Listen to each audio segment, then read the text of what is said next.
Itu kesalahan orang tua misalnya ya, karena kesibukan, karena nggak ada waktu, jadi malah justru mereka akan bahagia kalau anaknya hidup pakai gadget. Nih, pakai gadgetnya mama, tapi jangan ganggu ya gitu. Sudah baik-baik aja, tenang-tenang aja di situ gitu.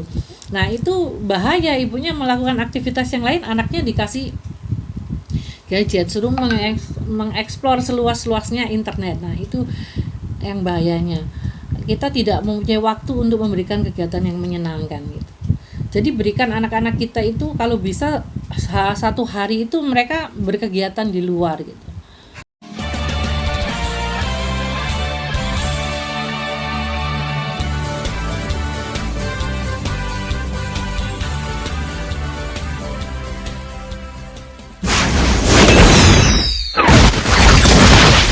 Oke lah, untuk selanjutnya izinkan saya memperkenalkan narasumber kita dan kakak KOL tentunya yang hari ini akan memberikan materi bermanfaat untuk kita semua. Yang pertama ada Ibu Yudiana Indriastuti, beliau adalah Kor Prodi Pariwisata dan seorang dosen. Saya sapa terlebih dahulu, selamat siang Bu Yudiana. Selamat siang Kak Melia. Ya, baik Bu Yudiana, gimana kabarnya hari ini, sehat Ibu? Alhamdulillah sehat, baik Kak Melia. Alhamdulillah. Baik, nanti untuk presentasinya pertama ya Bu ya, menyapa teman-teman di Sumatera Utaranya pertama ya Bu ya. Ya, oke. Oke, siap. Baiklah, untuk narasumber kedua kita yaitu ada Bapak Dr. Istar Yuliadi, MSI FIAS. Dia adalah seorang dokter dan seorang dosen. Saya sapa juga. Selamat siang Pak Dr. Istar. Selamat siang. Baik, gimana Dok kabarnya hari ini, sehat? Alhamdulillah sehat. Bagus. Sehat. Baik, Pak Dokter, nanti izin kita bisa sharing-sharingnya di urutan kedua ya Pak Dokter. Siap. Baiklah, langsung saja narasumber ketiga kita ada Kak Lusti Romana Malau, SPD. Beliau adalah pendiri Perempuan Hari Ini. Saya sapa juga. Selamat siang Kak Lusti. Halo, selamat siang semuanya. Selamat siang Mbak Moderator. Ya, Mbak Lusti, gimana kabarnya hari ini? Sehat? Ya, sehat dan bersemangat karena terlibat ya untuk bicara pada hari ini. Baik, kalau saya nanti izin untuk presentasinya ketiga ya Kak ya. Baik, terima kasih Mbak. Baik, ya. Terima kasih Kak Lusti. Untuk yang keempat narasumber kita ada Ibu Erliana Andriani Siahaan, SPD. Beliau adalah seorang ASN guru, duta literasi Kota Pematang Siantar, penulis novel A Mural for Rain, Ilalang Sabah, Parade Semesta, dan founder komunitas Beta Manurat. Saya sapa juga. Selamat siang Kak Erliana. Selamat siang semuanya. Baik, gimana kabarnya hari ini Kak Erliana, sehat? Luar biasa sehat. Luar biasa. Siap. Kak Erliana, nanti untuk presentasinya keempat ya Kak ya? Siap. Baik. Dan yang terakhir teman-teman peserta semua nih ada key opinion leader kita pada siang hari ini yaitu Kak Aditya Mukti. Beliau adalah seorang musisi. Saya sapa terlebih dahulu. Selamat siang Kak Aditya. Selamat siang Mbak Melia. Baik, Kak Adit, gimana kabarnya hari ini, sehat Kak? Alhamdulillah sehat. Alhamdulillah sehat. Baik, nanti kita bisa ngobrol bareng di akhir sesi ya Kak ya, setelah penyampaian materi dari narasumber. Okay. Baiklah, itu dia teman-teman peserta semua, narasumber dan KOL kita pada siang hari ini. Keren-keren banget bukan? Jadi pastiin teman-teman mengikuti acara ini dari awal sampai akhir. Baiklah, untuk selanjutnya tanpa berlama-lama lagi, langsung saja kita mulai acara ini dengan bersama-sama menyanyikan lagu kebangsaan Indonesia Raya dan dilanjutkan dengan mendengarkan sambutan dari keynote speaker yaitu Bapak Haji Edi Rahmayadi selaku Gubernur Provinsi Sumatera Utara.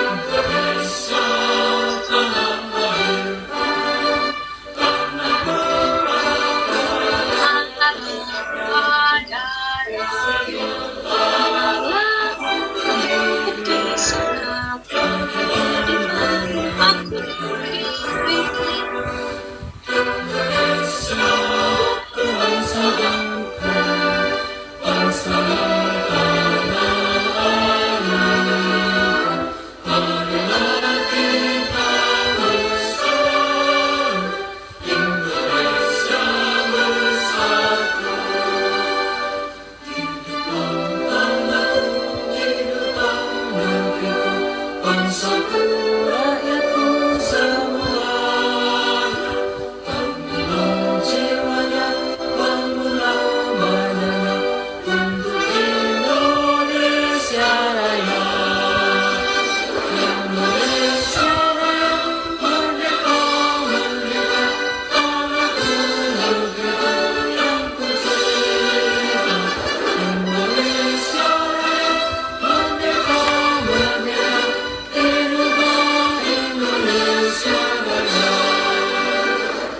Indonesia, tanah yang mulia, tanah kita yang kaya. Di sanalah aku berdiri untuk selama-lamanya. Indonesia, tanah pusaka, suku kita semuanya. Marilah kita mendoa Indonesia bahagia. Tanahnya, suburlah jiwanya, majulah rakyatnya semuanya. Sabarlah hatinya, sabarlah budinya untuk Indonesia Raya. Indonesia Raya, merdeka, merdeka, tanahku negeriku yang ku cinta.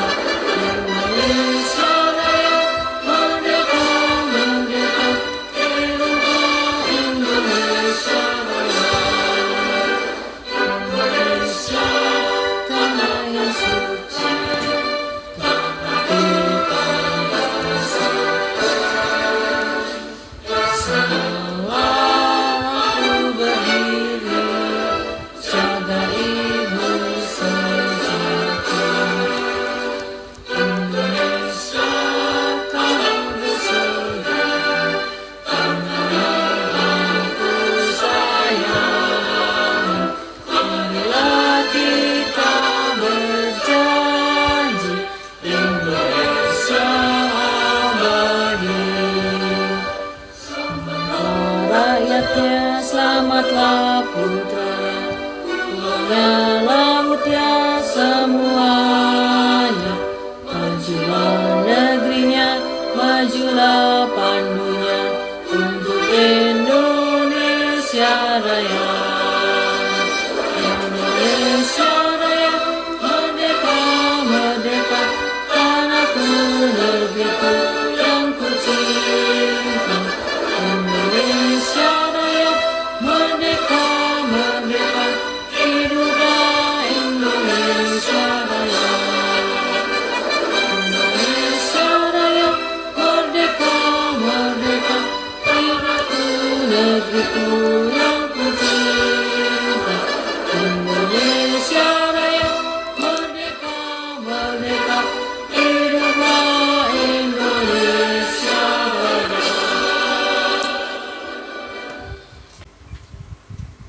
Baiklah, telah kita dengarkan sambutan dari keynote speaker yaitu Bapak Gubernur Provinsi Sumatera Utara, Bapak Haji Edi Rahmayadi. Sebelum kita mulai mendengarkan materi pertama nih, izinkan saya dulu membacakan tata tertib webinar kita pada siang hari ini. Mohon teman-teman peserta semua, Bapak Ibu sekalian, disimak dan dilaksanakan tata tertibnya. Yang pertama adalah peserta diwajibkan selalu menonaktifkan suaranya. Jadi mohon diperiksa kembali Bapak Ibu dan teman-teman semua, bagi yang mikrofonnya menyala, mohon untuk segera dinonaktifkan. Baiklah, untuk yang kedua, peserta tidak diperkenankan dalam keadaan tiduran atau berbaring. Yang ketiga, teman-teman peserta tidak diperkenankan dalam keadaan mengendarai mobil atau sedang berboncengan di motor. Dan yang terakhir, teman-teman peserta diharuskan menggunakan pakaian yang baik dan sopan. Baiklah, itu dia tata tertib kita pada webinar siang hari ini. Tanpa berlama-lama lagi, yuk langsung aja kita simak penyampaian materi pertama dari narasumber pertama kita, yaitu ada Ibu Yudiana Indriastuti. Saya sapa kembali, selamat siang Bu Yudiana. Selamat siang Kak Mei. Baik, Bu Yudiana, aku tanya lagi deh, gimana kabarnya hari ini Bu? Baik, Baik alhamdulillah. ya Bu ya, dan pastinya semangat ya Bu ya? Ya, semangat. Semangat. Baiklah Semangat. Bu Yudiana, sebelum dimulai izin Bu bertanya, hari ini Bu Yudiana akan sharing tentang apa nih Bu? Tentang pornografi ya untuk anak-anak gitu, bagaimana dampaknya untuk anak-anak dan bagaimana cara pencegahannya. Baik, siap Bu Yudiana, silakan dimulai, waktunya 15 menit Ibu, nanti di 5 menit terakhir kita bisa ngobrol bareng. Silakan Ya. Bu Yudiana. Terima kasih Kak Melia. Saya sapa dulu narasumber yang lain ya. Salam kenal untuk Bapak Dr. Istar, kemudian ada Ibu Erlina, ada Kakak siapa tadi, Lutfia ya, sama Kak Adit gitu. Salam kenal. Izinkan saya mempresentasikan materi saya hari ini.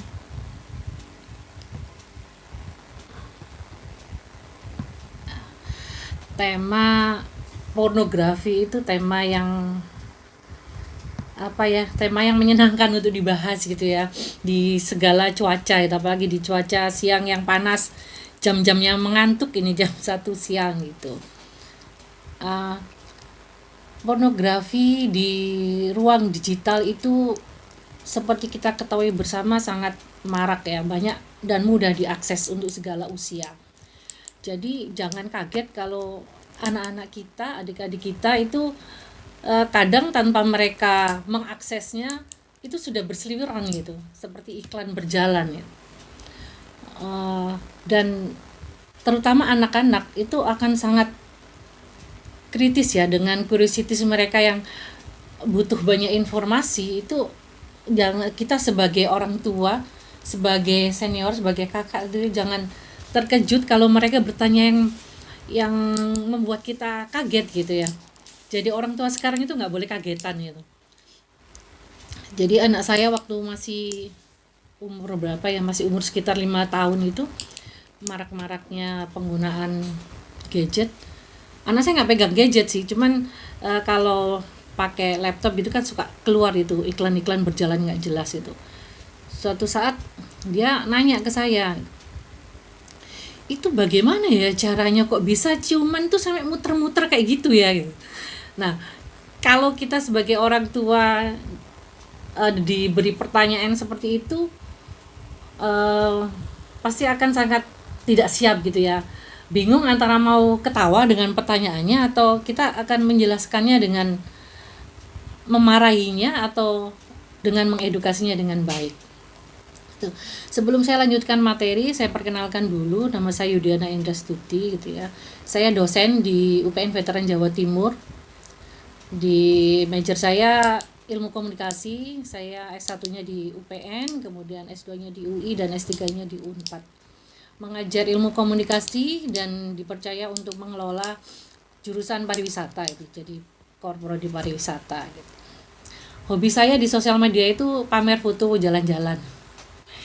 Gitu ya. Jadi nanti kalau misalnya ingin berdiskusi lebih lanjut bisa menghubungi saya di nomor HP ini dan juga di email saya.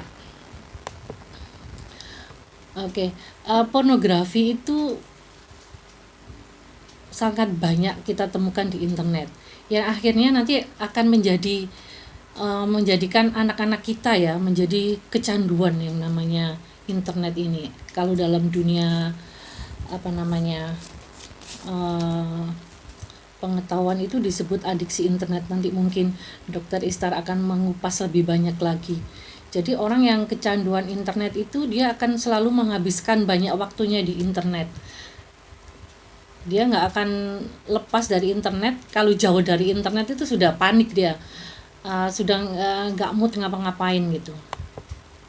Nah, jenis kecanduan ini macam-macam. Ada salah satunya adalah kecanduan situs porno atau pornografi, karena terpaan pornografi yang sangat banyak dan mungkin juga ini merupakan bentuk propaganda dari mereka yang penggiat pornografi itu yang berusaha merusak mental anak bangsa gitu ya. Nah, ini membuat anak-anak kita menjadi kecanduan pornografi.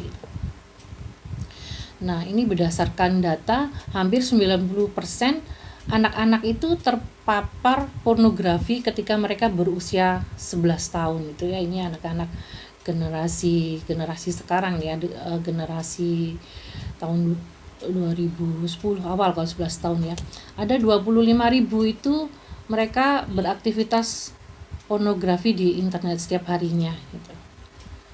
Ini merupakan angka-angka yang memprihatinkan untuk anak-anak kita, untuk generasi kita. Nah, pornografi itu apa sih sebenarnya?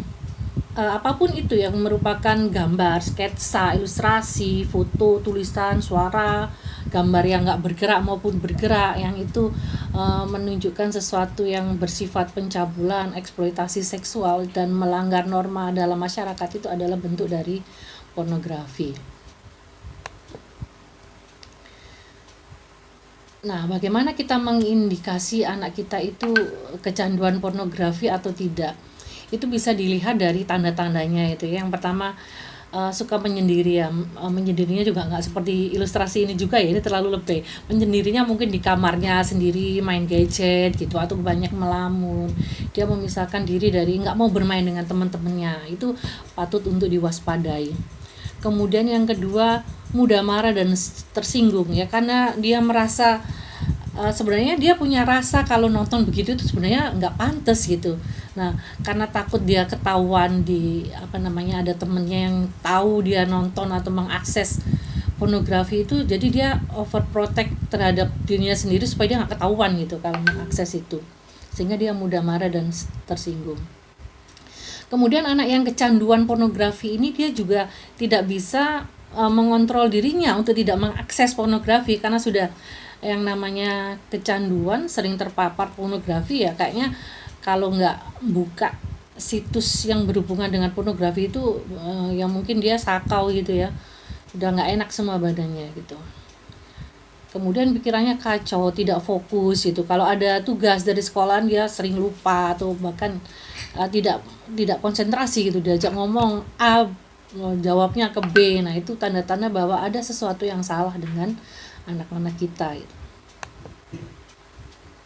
Nah, apa dampaknya ketika anak-anak ini sering berhubungan atau mengakses pornografi?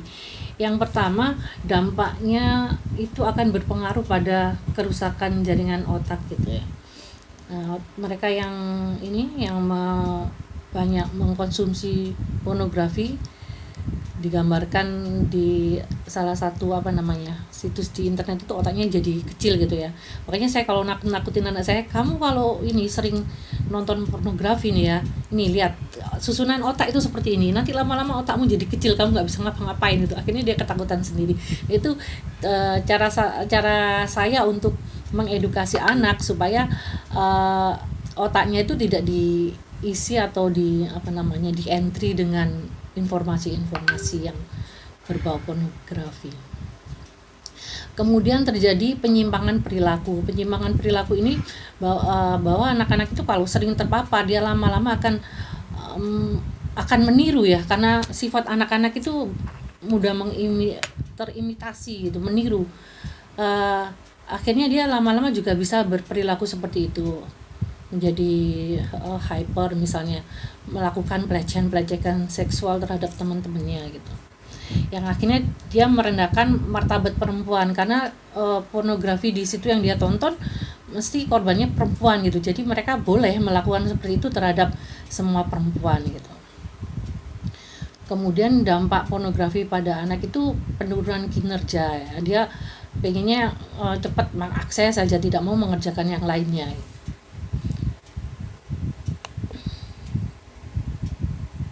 Nah, saya singgung sedikit tentang pelecehan seksual tadi, karena salah satu dampaknya adalah nantinya anak-anak ini akan melakukan pelecehan seksual, karena yang dia tonton itu ya tontonan yang boleh gitu, melecehkan terutama perempuan gitu ya. Bentuk pelecehan seksual di internet itu mencakup berbagai macam perilaku yang menggunakan teknologi digital ya, seperti penggunaan gambar-gambar porno, video porno, postingan-postingan gitu. Jadi kalau diam-diam anak kita dapat kiriman video porno, nah itu salah satu bentuk dari pelecehan seksual. Nah, ini bentuk-bentuk dari pelecehan seksual itu ada berbagi gambar atau video porno gitu. Seperti beberapa waktu yang lalu kan marak ya di Facebook, kita kalau yang pengguna platform Facebook itu kan banyak kita di tag gambar atau video-video porno, padahal kita tidak pernah melakukan sama sekali gitu ya.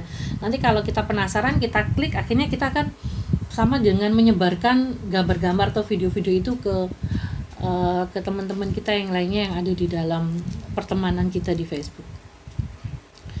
Kemudian bentuk pelecehan yang kedua adalah eksploitasi dan pengancaman. Biasanya dilakukan orang yang lebih senior, misalnya kakak-kakaknya kepada adiknya yang usia lebih muda gitu ya. Dia diminta untuk mengirimkan fotonya waktu menggunakan pakaian renang, atau kemudian mengancam kalau misalnya tidak mengirimkan fotonya akan dilaporkan atau bahkan akan disebarkan bahwa dia sering mengakses video porno gitu, atau hal yang berbau pornografi gitu. Kemudian ada penindasan seksual. Penindasan seksual ini biasanya dilakukan oleh orang yang mempunyai power yang lebih tinggi. Misalnya kalau kakak kelasnya ke adik kelasnya, atasannya kepada bawahannya gitu. Iseng-iseng pimpinan di di perusahaan atau di kantor gitu ngirim. Nah, kalau kamu nggak pengen ngirim balik, nanti dia ditindas itu nanti. Kemudian komentar-komentar yang berbau seksual itu juga salah satu bentuk pelecehan seksual. Kalau misalnya kita mengupload gambar kita, kemudian ada komentar, bajunya seksi sekali ya, ada komentar seperti itu. Nah, itu kan berbau seksual, padahal kita maksud kita mengupload gambar itu tidak hanya menampilkan kita yang ada di situ, tapi juga pemandangan alam yang di sekitarnya, tapi yang dikomentari yang ada di kepala mereka gitu. Itu salah satu bentuk pelecehan. Nah, bagaimana menangani pornografi kalau mereka atau anak-anak ini sudah mulai terpapar gitu ya? Yang pertama yang harus dilakukan adalah mengenali perilaku anak yang kecanduan. Orang tua itu susahnya kan kalau mempunyai anak tidak hanya memberi makan dan menyekolahkan, tetapi juga mendidik, mengedukasi gitu ya. Jadi kita harus selalu dekat dengan anak. Kalau kita dekat dengan anak, maka sedikit saja terjadi perubahan perilaku, kita akan mengenali, ini kenapa anak saya kok jadi lain adatnya. Kita akan cepat mengenalinya gitu. Kemudian memberikan kegiatan yang menyenangkan gitu. Sering itu kesalahan orang tua misalnya ya, karena kesibukan, karena nggak ada waktu, jadi malah justru mereka akan bahagia kalau anaknya hidup pakai gadget. Nih, pakai gadgetnya mama, tapi jangan ganggu ya gitu. Sudah baik-baik aja, tenang-tenang aja di situ gitu. Nah, itu bahaya, ibunya melakukan aktivitas yang lain, anaknya dikasih gadget, suruh mengeksplor seluas-luasnya internet. Nah, itu yang bahayanya. Kita tidak mempunyai waktu untuk memberikan kegiatan yang menyenangkan gitu. Jadi berikan anak-anak kita itu kalau bisa satu hari itu mereka berkegiatan di luar gitu. Kalau kita lihat sekarang itu anak-anak waktu sebelum pandemi ya, mereka banyak kegiatan di luar, disibukkan dengan berbagai les matematika segala macam, tapi jangan seperti itu, nanti stres dia karena yang di les itu hanya pelajaran saja gitu. Mending nonton HP, memainkan gadget itu lebih menyenangkan. Bila aktivitas yang menyenangkan, misalnya kursus-kursus yang menyenangkan, kursus bermain Lego misalnya, menyusun Lego, berenang, berolahraga sesuai hobinya, main basket, itu pasti akan mengalihkan waktu mereka untuk bermain HP. Kemudian bagaimana kalau mereka sudah mulai kecanduan? Nah, kita jangan malu untuk meminta bantuan ahli gitu ya. Kalau kita tidak bisa menangani sendiri, kita minta bantuan ahli psikologi atau dokter yang berkompeten menangani masalah anak yang kecanduan. Nah, kemudian yang paling penting adalah sebagai orang tua kita harus mendampingi selama proses. Jangan malu kalau anak kita punya penyakit mental, kecanduan pornografi, karena itu juga kesalahan orang tua gitu ya, yang memberikan peluang anak untuk terjangkiti atau mempunyai masalah seperti itu. Jadi dampingi anak selama proses sampai mereka kembali menjadi anak yang normal.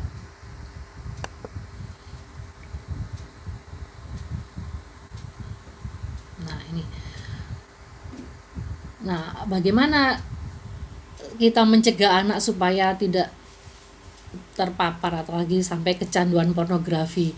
Ada beberapa tips yang bisa dilakukan. Yang pertama, yang paling penting adalah berkomunikasi dengan anak. Ini hal yang paling penting. Seringkali orang tua itu dengan banyak alasan, kesibukan, pekerjaan, lupa berkomunikasi dengan anak. Berkomunikasi itu tidak hanya bicara ya. Jadi anaknya ngomong, "Mah, aku nonton gini-gini." Mamanya, "Iya, ada apa?" Sambil ngetik-ngetik gitu, atau mamanya sambil mengakses. Nah, itu bukan berkomunikasi, tapi menanggapi pertanyaan anak dengan sambil lalu gitu ya. Justru ketika anak bertanya, seperti tadi, ketika anak bertanya bagaimana caranya kok bisa ciuman itu sampai muter-muter, nah itu Anda letakkan semua yang Anda kerjakan. Itu pertanyaan yang sangat serius gitu. Ajak anak berkomunikasi. Kamu nontonnya di mana? Adik nonton kayak gitu itu di mana gitu. Terus berikan dia pemahaman seperti tadi misalnya bentuk ciuman yang seperti itu untuk orang dewasa. Misalnya kalau untuk anak-anak itu hanya boleh mencium di pipi, itu pun antara orang tua dan anak. Berilah pengetahuan seperti itu yang ya sesuai dengan bahasa anak-anak gitu ya. Itu berkomunikasi dengan anak yang paling penting dari tugas orang tua itu. Kemudian tips yang kedua adalah tempatkan semua perangkat digital itu di ruang keluarga, tapi ya nggak kayak seperti ini ya. Ini di ruang terbuka tapi asik masing-masing gitu ya. Jadi jangan biarkan anak-anak itu membawa gadgetnya ke kamar, kecuali kalau sudah dewasa mereka ya, sudah bisa bertanggung jawab terhadap dirinya sendiri.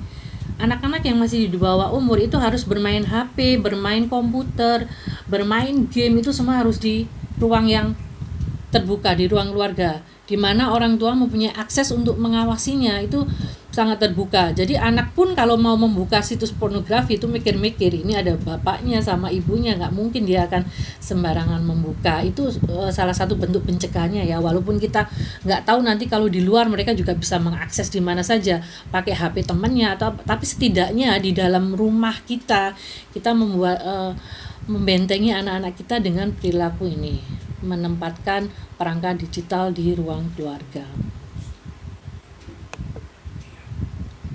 Nah, yang benar seperti ini, walaupun di ruang terbuka tapi sibuk masing-masing. Nah, itu juga tidak benar. Jadi mendampingi anak ketika berinternet, letakkan internet di ruang keluarga, kemudian dampingi anak-anak untuk berinternet, apapun itu ya. Misalnya mereka ingin membuat konten, aku pengen bikin konten ini, filmku ini seperti ini, bagus nggak, boleh nggak untuk ditayangkan atau ditaruh di platform IG misalnya, aman tidak? Nah, itu mendampingi anak dengan berkomunikasi dengan baik. Kemudian sambil mendampingi anak, berikanlah pemahaman tentang internet yang sehat. Internet itu banyak segi positif yang bisa diambil di dalamnya. Jadi begitu kita memberikan pemahaman tentang internet yang sehat itu seperti apa yang boleh dan nggak boleh diambil dari internet, maka mereka juga akan memahaminya dengan baik. Kemudian kita sepakati waktu penggunaan internet. Menurut hasil penelitian itu sebenarnya anak-anak Indonesia pada umumnya itu mengalami obesitas terhadap penggunaan internet gitu ya, media baik itu televisi, game dan segala macam itu. Kalau menurut hasil penelitian itu mereka maksimal itu boleh menggunakan media itu sebanyak 2 jam. Jadi nonton TV, main game, berinternet itu hanya 2 jam saja. Nah, Anda bisa bayangkan anak-anak di Indonesia itu sekolahnya 4 jam, sisanya 20 jam untuk berinternet. Nah, ini sangat membuat mereka obesitas gitu ya. Waktunya habis untuk berinternet dan itu tidak sehat untuk anak-anak. Kemudian berikan pendidikan seksual sesuai dengan perkembangan usia anak ya, mulai dari anak-anak itu mengenal jenis kelaminnya. Kita mengajarkan anak-anak kita untuk toiletries gitu ya. Kalau buang air besar kecil itu pada tempatnya, kemudian tidak boleh memamerkan pada orang lain, tidak boleh menyentuh bagian itu, pendidikan seksual awal terhadap anak-anak. Sehingga ketika mereka bertemu dengan orang asing yang melanggar dari aturan yang sudah kita, pendidikan yang sudah kita berikan, anak-anak itu sedikitnya akan aware gitu. Wah, sinyal bahayanya itu sudah nyala karena kita sudah menanamkan dari kecil. Tuh. Kemudian ajari anak untuk say no to pornografi. Jadi kalau kita sudah berkomunikasi dengan anak, memberikan perhatian kita kepada anak-anak, maka bahaya pornografi itu akan tidak mudah untuk menjangkiti anak-anak kita, dan itu pasti bisa kita lakukan. Jadi kalau anak saya kebetulan waktu masih kecil itu saya juga suka geli gitu kalau nggak sadar ada ada iklan yang lewat yang itu sangat pornografi gitu, dia langsung tutup matanya. Astagfirullahaladzim. Nah itu artinya kan anak-anak sudah mulai say no to pornografi gitu. Mereka sudah punya filter ya, nanti kalau sudah dewasa juga mereka bisa bertanggung jawab gitu. Tuh. Kemudian tips yang berikutnya adalah memasang pengamat pada perangkat internet. Ini salah satu upaya kita sebagai orang tua untuk membentengi. Kita pasang pengamat di internet. Jadi kalau untuk ini anak-anak tidak bisa mengakses yang seperti ini, itu bisa nanti disetting ya. Ya walaupun ini mungkin efektivitasnya juga sama dengan mereka hanya bisa itu di rumah gitu ya. Kita tidak tahu kalau nanti misalnya anak-anak keluar rumah mengakses di mana, namanya security itu nggak akan bekerja dengan baik. Tapi setidaknya kita di rumah itu sudah membentengi anak kita dengan hal-hal yang seperti itu. Kita berikan sesuatu yang baik untuk anak-anak. Kemudian bagaimana jika anak-anak itu ketahuan gitu ya, namanya juga anak itu kan kadang rasa ingin tahunya sangat besar gitu, ini apa sih, dibuka gitu, wow langsung begitu. Nah itu jika kita mengetahui itu jangan langsung bereaksi gitu. Biasanya orang tua kan suka emosi, apaan sih kayak begini, dilihat kita itu semakin anak itu dilarang, dia biasanya akan semakin penasaran gitu ya. Kita kembali lagi, kita berkomunikasi, berdialog gitu ya, mengingatkan kembali bahwa dampak untuk pornografi itu sangat merugikan untuk anak kedepannya gitu. Nah kalau kita sudah menanamkan ini sejak kecil, insya Allah anak-anak itu akan terhindar dari bahaya pornografi. Itu tips-tips untuk kita supaya anak kita tidak mudah terpapar atau tidak mudah kecanduan pornografi. Kemudian yang ke-10 ini untuk orang tua atau kita ya yang biasanya bertanggung jawab terhadap anak-anak itu, sebagai orang tua harus selalu update informasi gitu dengan membaca literasi digital untuk keluarga gitu, sehingga kita enggak kudet, karena bahaya-bahaya laten itu masih sangat banyak, bahaya yang tersembunyi untuk pornografi itu masih sangat banyak kalau kita ini. Nah, demikian paparan dari saya. Terima kasih. Saya kembalikan. Terima kasih Ibu Yudiana atas penyampaian materi pertamanya. Ini pasti bermanfaat sekali Bu bagi saya dan teman-teman partisipan terkait dengan bahaya pornografi bagi anak-anak. Jadi Bapak Ibu dan teman-teman serta adik-adik juga hati-hati ya, tidak boleh sembarangan mengakses apalagi itu konten yang tidak sesuai dengan umur. Karena tadi sudah disampaikan sama Bu Yudiana apa saja yang akan terjadi, bisa juga terjadi menjadi kecil ya Bu Yudiana tadi, itu bahaya sekali itu bagi teman-teman semua.